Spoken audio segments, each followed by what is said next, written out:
Welcome to Air Quality Matters. It's just me this week.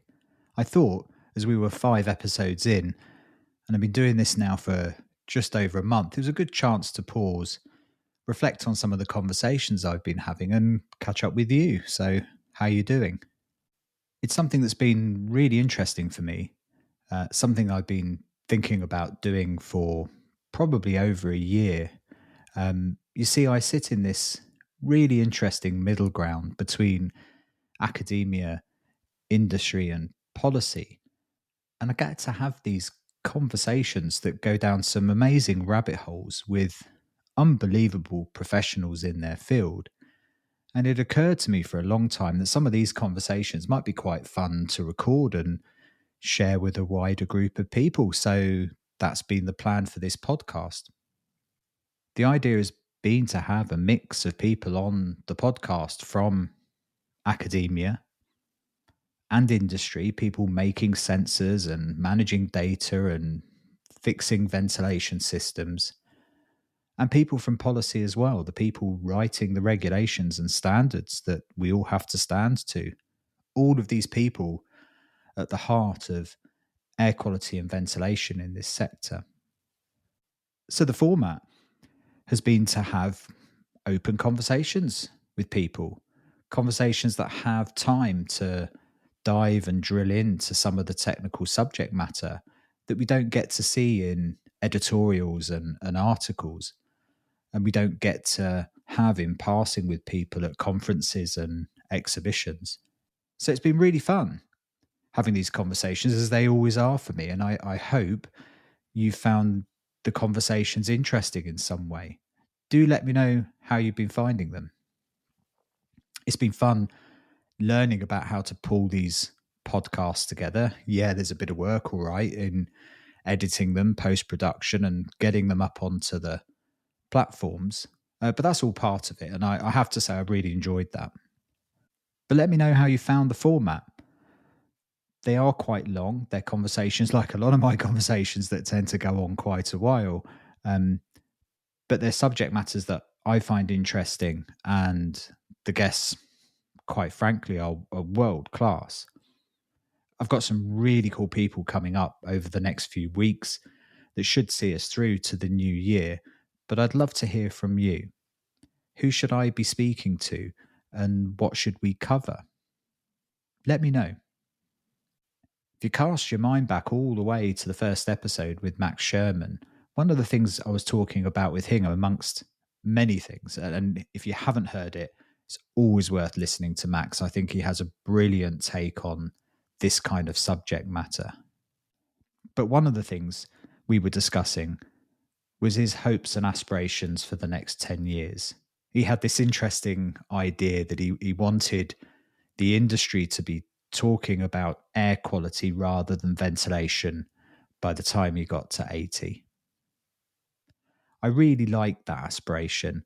And I think as we move beyond ventilation standards and the performance of systems when we hand them over to the ongoing air quality outcomes of the spaces we occupy, I think that's a really interesting framing of how we should be viewing our spaces.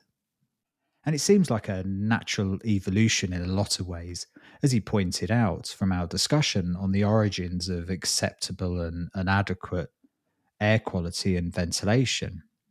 From the process many moons ago of just trying to manage smoke in our buildings so we didn't choke, quite frankly, from the fires and cooking that we did indoors, eventually starting to move towards ventilation flow rates and standards for the principle of managing odour from us and the things we did in buildings, and eventually starting to think about health and infection control at the turn of the last few centuries, particularly with TB and other pandemics that came round, as we saw in schools and hospitals, really starting to think about airflow, to the now more modern tussle of the last few decades of this balance between energy costs and ventilation flow rates that we see.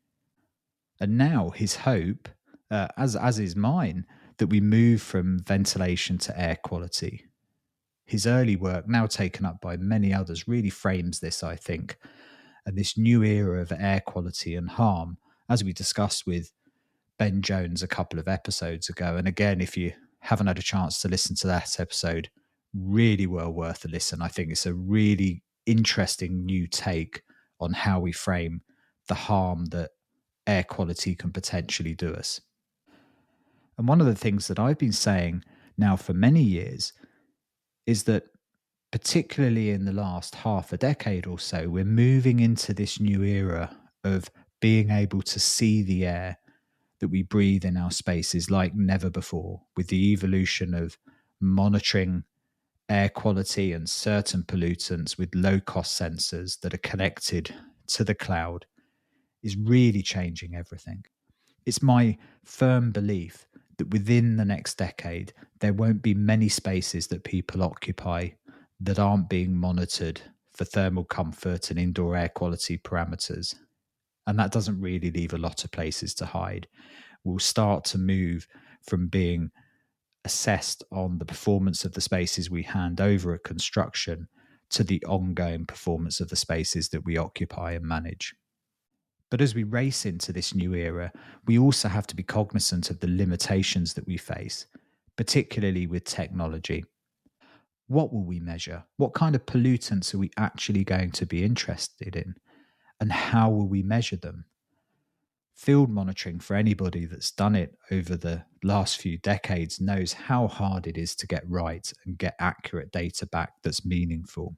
As we move from more basic metrics around comfort and temperature and moisture, to even the more recent monitoring of some proxy pollutants like CO2 and TVOCs, to specific pollutants of concern like particulate matter and formaldehydes and nitrogen dioxide and so on.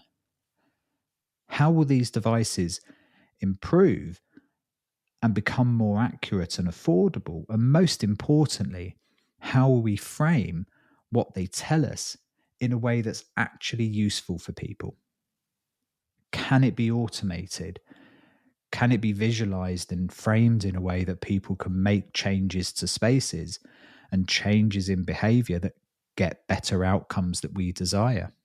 And ultimately, we have to remember what this is for, who it's for, and move beyond these shiny aspirations of a LinkedIn headquarters or a Deloitte building in New York. In many cases, the vast majority of our built environment are not buildings like that. The vast majority of us spend our time in our homes, in offices that are above shops on high streets or above retail units or industrial complexes. And often, what they're going to be telling us, as we've found out from our conversations with the likes of Nathan Wood, is that it would just be telling us something that we know already. And that is, we face a challenge in resourcing and fixing and maintaining our existing ventilation systems, and indeed upskilling the trades to be able to do that. Look, data from the built environment is exciting for a number of reasons, and I get excited about it as much as the next person. Its potential for scale, the interest of longitudinal monitoring of data where we can start to see trends, we can start to pick up outliers and patterns. And certainly with the introduction of artificial intelligence, we're going to start to see that unlocked and empowered like never before. But a bit like health wearables, your Whoop or Garmin or whatever you wear, if you're serious about your health, as indeed your building health, you need to look after the fundamentals. No more than a watch will go out for a walk or a run for you or go down the gym. An IoT device won't maintain your ventilation system. You still need to resource and care about the health of your building in order to get a good outcome. Technology alone isn't going to do that for you. And perhaps a little bit like your own health, you probably want to go and see a doctor from time to time and get a blood test or something. And likewise for data from our buildings, it's only going to get us so far. At some point, you're probably going to need a professional to come in and diagnose exactly what constitutes the makeup of air in a space beyond what a low-cost sensor can tell you. So as with our health, This tech, as fascinating as it is, can make this environment much more sexy and interesting than it's been before, create desire and demand for better air quality outcomes. But we also have to start talking about air quality and ventilation and frame it in a way that delivers good outcomes and in a way that's enough for people to care. Why is that? Well, if you're lucky enough to live to 80 years of age, you're likely to spend 70 of those years indoors, 55 years of that time in your own home. So look, regardless of whether the air quality outside is good or bad, the vast majority of your exposure to environmental pollution that you breathe in will occur indoors. This stuff is important to us all. The challenge with ventilation and air quality is it is complex. To get good outcomes is a combination of air chemistry and building physics and engineering and social science and behavior change. There's a lot going on and it can seem overwhelming. And we don't do ourselves any favors. We can make this stuff sound complicated. So where do we start? How do we actually start delivering better outcomes? Because God knows we need to do better than we're doing at the moment. Well, as Tyler Smith, the VP of Johnson Controls Healthy Buildings, talked about on the podcast a few weeks back, there are only so many levers we can pull in a building. Yes, in these advanced, headquartered, Deloitte-type buildings, those levers can be many. They can include incredibly advanced building management systems and automation. But in the vast majority of the stock we occupy, those levers are quite limited. There's only so many we can pull. And actually, if you think about it, the limitations on those levers that we can pull are perhaps the key to unlocking how we start framing and talking about this better. Let's take homes, for example, where most of our exposure occurs to pollutants. If you think about it, the levers that we pull there effectively boil down to just a handful. Those are local exhaust ventilation, that's cooker hoods and extracts in bathrooms and toilets and so on. Good solid background ventilation that clears the build-up of pollution over time. Source control, not bringing certain pollutants into our home if we can help it in the first instance. And behaviour change. It's one of my favourite subjects to talk about is how we start actually controlling risk in the built environment. And I often talk about the hierarchies of control. But they effectively frame these levers really well for us. We have to try and eliminate risk and substitute that risk predominantly in the home through source control. There's not many other mechanisms for that. When we move on to engineering controls, the next most efficient way of protecting us against risk, we're really dealing with the ventilation system. And then it comes down to behavior, if you like, administrative controls. So let's break a couple of those down. Exhaust control. What do we actually mean in a home when we talk about exhaust control? Well, let's think back to the conversation we had with Ben Jones when we talk about harm in the home. The vast majority of the harm that's caused to us in the home, according to Ben's work, comes from the pollution that we cause through cooking, whether that's the particulate matter and the VOCs we create while we cook, or the products of combustion with the mechanisms we use to do the cooking. So how do we control that kind of a risk? Well, we do that with decent cooker hoods. And therein lies the rub. Cooker hoods is something that's typically been an afterthought in most residential settings. They may be an aesthetical consideration. If you're building a country kitchen, you might have a hood that suits that kind of style, or a modern city kitchen might have a hood that suits that style. But these products are often specified by kitchen fitters and kitchen designers. They're not often specified by the people that have responsibility for the performance of that building. When was the last time you saw a specification on a drawing for the acoustic and flow rate performance of a cooker hood that should be issued? There's enormous potential for innovation in this sector. Cooker hoods that have decent capture efficiency, don't sound like jet engines when you turn them on, have some form of demand control or automation that every time they start to sense particulate matter or VOCs, they start to wind up and protect the occupants from the build-up of those types of pollutants. We have to change the mindset, in my opinion, on how we value exhaust control, particularly in kitchens. But it's not just limited to kitchens, of course. Many of the problems we see with condensation, damp, and mold in housing, particularly in the UK, we've had enormous problems with that over the last couple of years. And now a lot of pressure being brought to bear on the housing industry to solve this problem. Many of those problems stem from having inadequate exhaust control in those wet areas that effectively remove moisture at source. We've never really valued intermittent extract fans, which constitute the vast majority of the exhaust control out there in those wet areas. They've been the cheapest possible products you can throw in there, replaced like for like, year on year, never worked before, don't work now. Then we have background ventilation. The general ventilation that's designed to stop the buildup of background pollutants over time that we're exposed to over the longer term. It's not a complicated thing to determine. If we just take my part of the world, Ireland, the UK, Scotland, and Wales, the way that those background ventilation rates are calculated are largely the same and have been for years.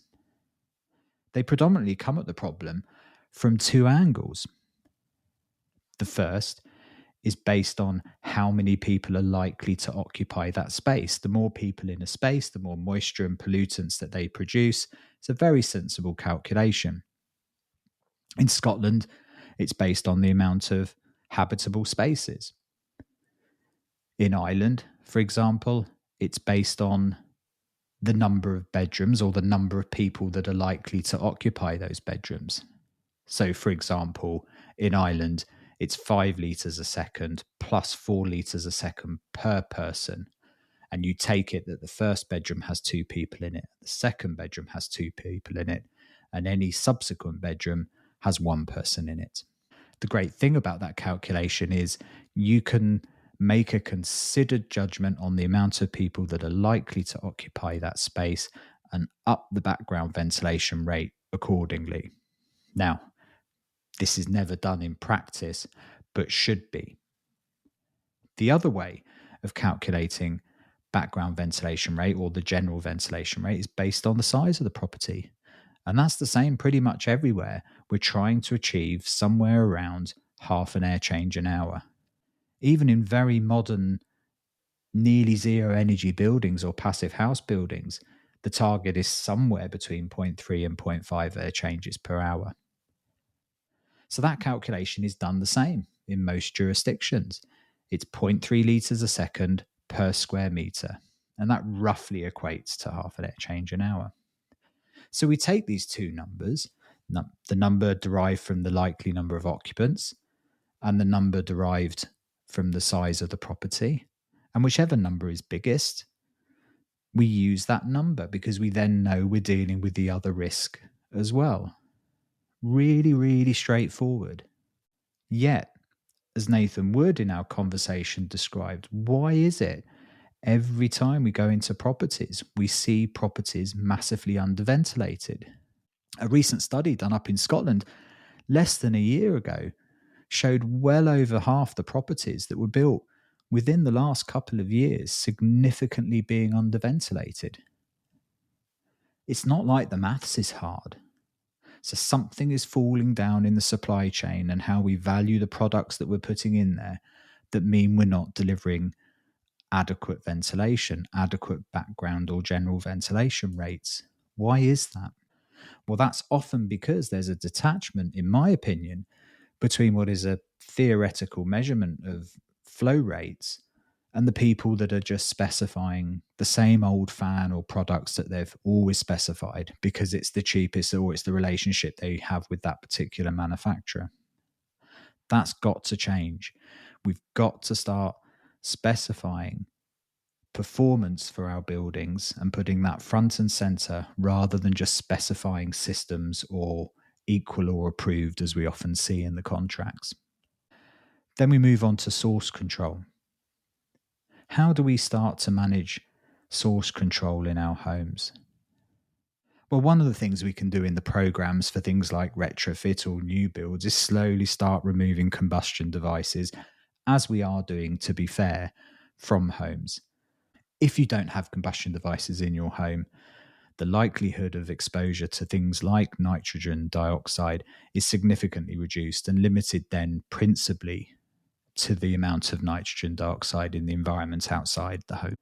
But we can also start thinking more constructively about how we build our homes and what we build them out of, paying much closer attention to the off-gassing and the chemicals that are used in construction products. As we saw from Ben's work, formaldehyde, even though we've seen it significantly reduce over the last few years in a lot of products, is still one of the principal pollutants of concern.